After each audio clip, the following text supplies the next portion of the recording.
Halo guys, welcome back to Dekarcraft Channel.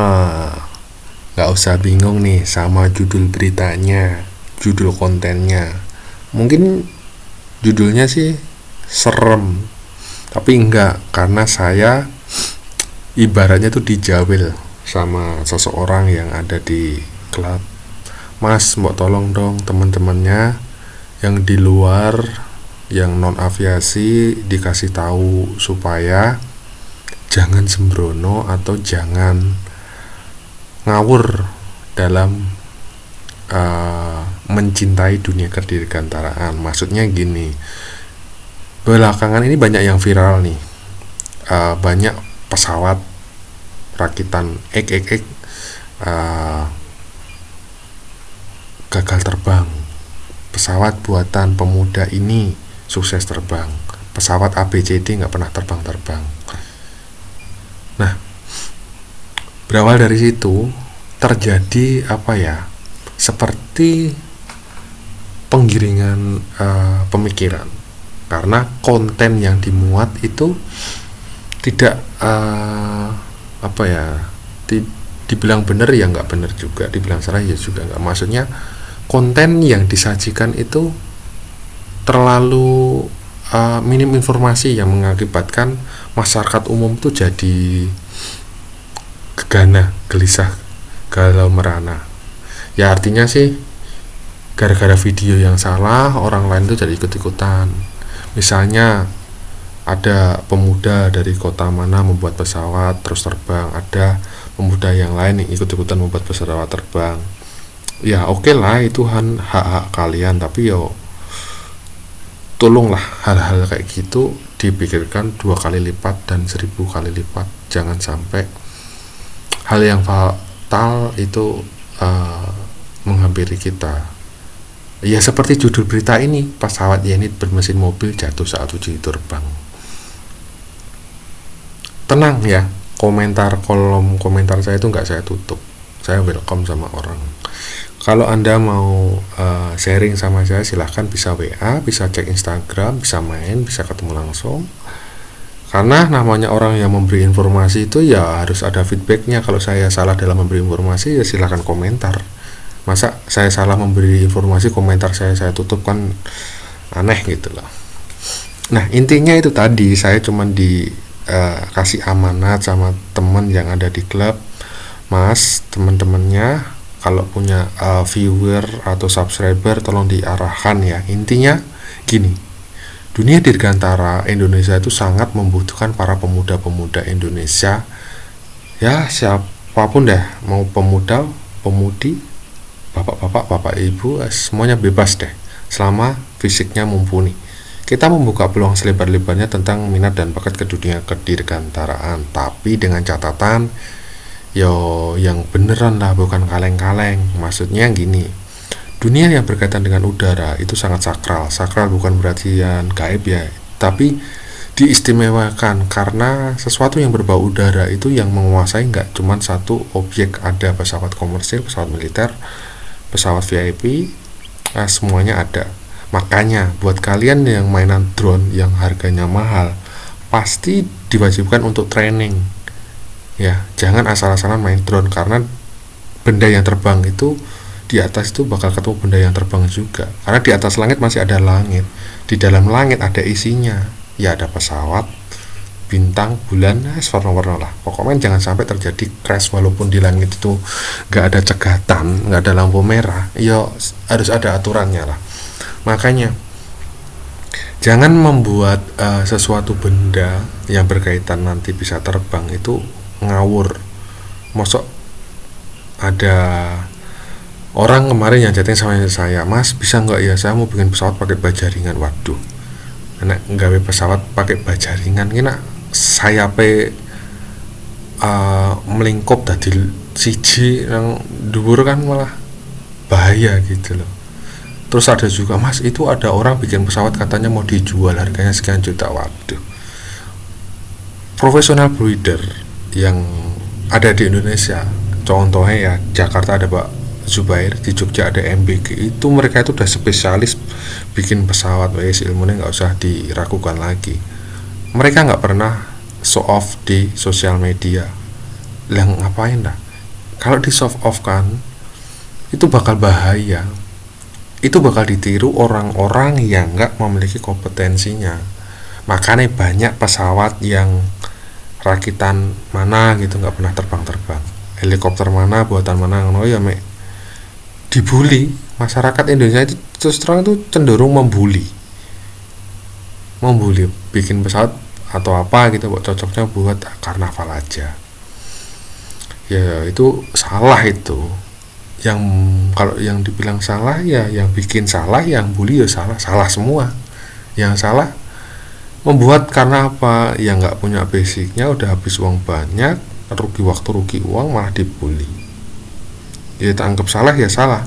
Lebih baik ya kalau Anda berencana membuat pesawat beneran ya, bukan pesawat pesawatan ya, karena pesawat yang beneran itu harganya nauzubillah ya. Kalau duitnya nggak oke, kowe mek iso ribut karo bojone wis. Mending ikutan Joy Flight. Nah, Joy Flight itu 1 jamnya cuma 2 juta. Bisa kontak saya ya. Buat yang mau ikut terbang, silakan kontak saya. Nanti kita antar ke hanggar. Lebih baik kalian kehilangan 2 juta tapi merasakan terbang daripada kehilangan 30 juta, 40 juta, 100 juta cuma dibully. Iya nggak worth it gitu loh. Padahal dunia aviasi di Indonesia itu lagi boomingnya. Banyak spot-spot wisata yang akan disandingkan dengan aerowisata. Misalnya di Bali sudah ada loh itu helikopter bisa disewa keliling-keliling Pantai Kuta. Nah kedepannya itu seperti itu. Makanya wis nggak zaman kalau kalian bikin pesawatan lah gitu loh. Kemudian duitnya diinvestasikan.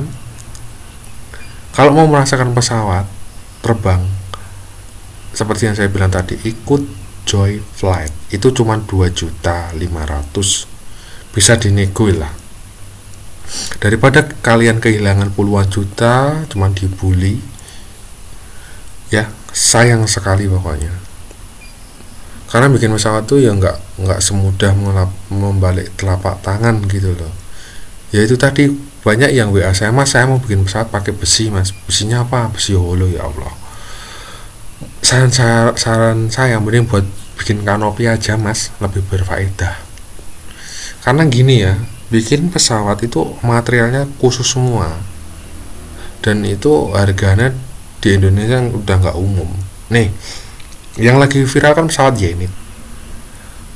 Zenith itu harganya berapa sih? Banyak yang tanya saya, mas harganya piro mas? Rong M gitu. Rong M lah, rong M setengah itu pesawat Zenith itu. Saya nggak ngambil untung, nggak, itu regane malah segitu. Karena impornya yang nauzubillah. Kalau impor pesawat itu impornya pajaknya bisa 300%. Karena apa? Karena kalau orang impor pesawat berarti uang duit. Gak mungkin karyawan staff bisa punya pesawat kalau nggak punya usaha sendiri sampingannya. Nih saya cekin ya harga pesawat Zenith-nya. Pesawat Zenith itu harganya buat ekornya aja loh. Ini ekornya ini sekitar 7 juta. Sampai Indonesia dan pajak hampir 15 juta. Itu cuman ekornya doang. Yang lebarnya dan panjangnya cuman 1 meter kali 50 cm. Yakin mau dipakein pakai baja ringan atau plat aluminium, ini punyanya tukang bakso mejanya itu. Nah tukang bakso itu malah mejanya lapis aluminium stainless itu diperuntukkan untuk meja, supaya kalau kalian makan bakso ketika tumpah kuahnya kayunya nggak rusak. Lah masa buat terbang, ayo sembrono namanya. Nih kita cek lagi ya harganya. Harga untuk kitnya ya. Kit itu maksudnya cuman seng lembaran yang dipakai untuk pesawat itu belum jadi. Reganya berapa ini? $16.000. $16.000 itu sekitar 200 juta, sampai Indonesia hampir 800 juta. Itu belum dilubangi ya, ngebor sendiri. Kalau salah ngebor itu nggak bisa ditambal. Jadi susah wis pokoknya. Saya nggak mematahkan semangat, enggak, karena saya udah ngalami. Seperti yang saya bilang tadi, mending rong yuto investasi buat melu Joy Flight daripada buang-buang duit pesawatnya dadi. Kasihan anak istri. Harusnya uang yang kalian belanjakan besi-besi yang jelas bisa buat membahagiakan anak istri, malah dibuang-buang buat sesuatu yang nggak pasti. Terbang enggak, masuk kiloan iya. Ini harganya 250 juta itu kitnya doang, belum ongkirnya. Itu gede banget, ongkirnya bisa 50 juta sendiri.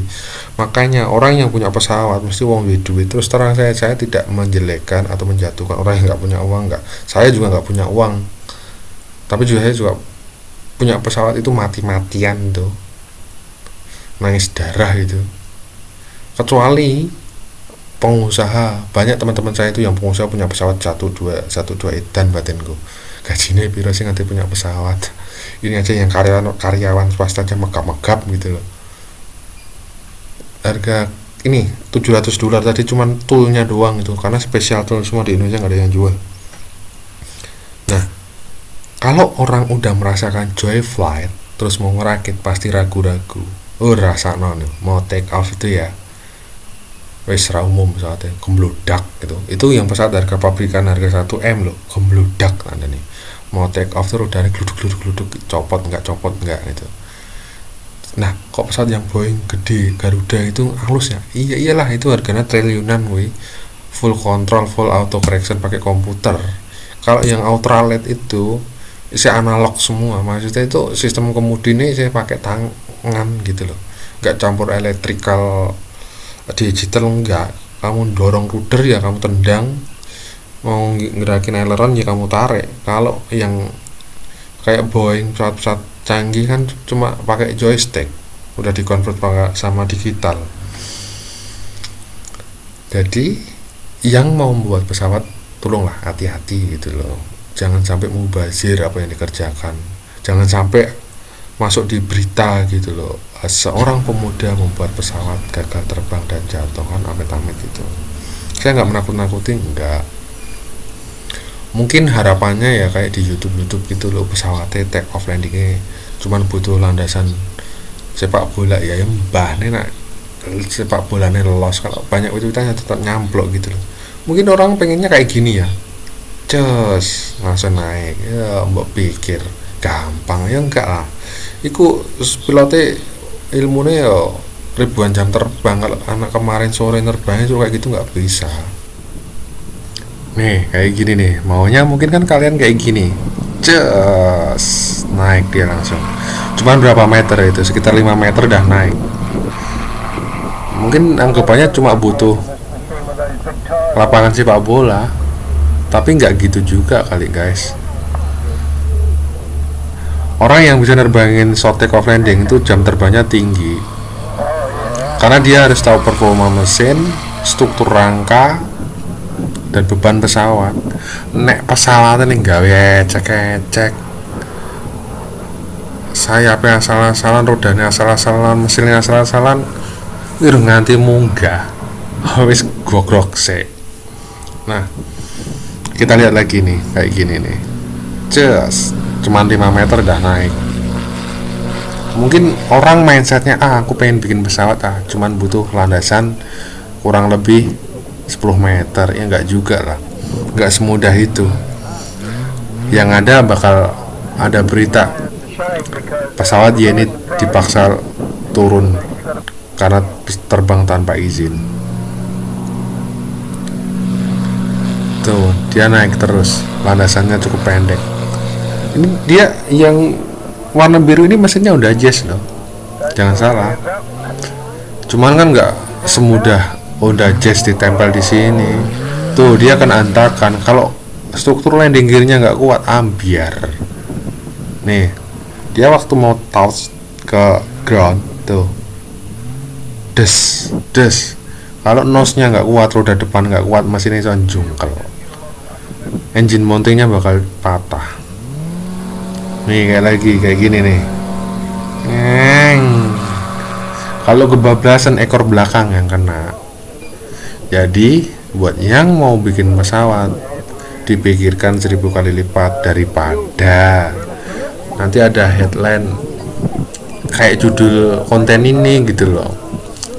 Lebih baik join ke klub aja dulu. Join ke klub tuh mudah. Nah, kalau udah join ke klub, silahkan kalian bikin pesawat.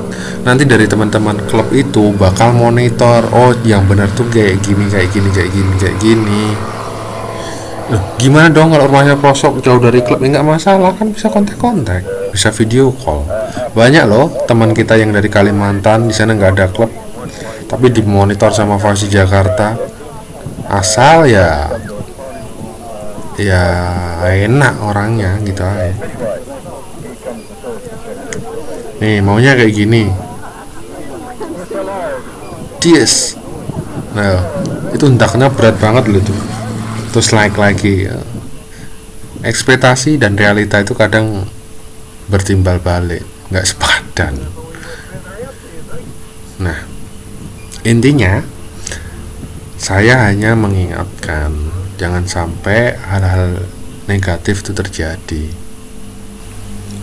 Oke, intinya kita nggak nakut-nakutin, siapapun boleh merakit pesawat, siapapun boleh membuat pesawat, hanya saja pertama tahu aturannya, kedua material yang dipergunakan itu harus standar aviation.